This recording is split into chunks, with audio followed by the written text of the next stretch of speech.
Bună, dragi copii! Azi vreau să vă propun un joc de dezvoltare a îndemânării în care avem de transportat obiecte.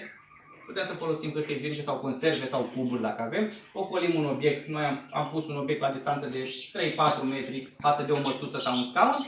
Și pe rând, prima dată începem cu două obiecte, e mai ușor. Transportăm într-o singură mână, le transportăm. Ajungem la măsuță, atenție, avem voie să-l punem deasupra, îl aranjăm.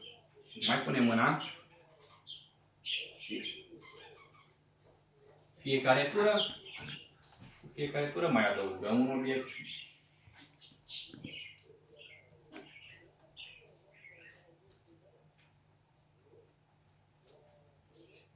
Punem câte unul.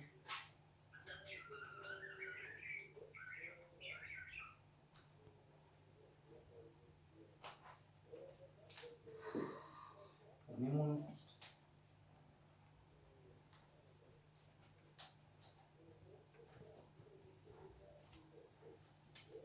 Cam atât. Vă provoc să depășiți numărul de obiecte.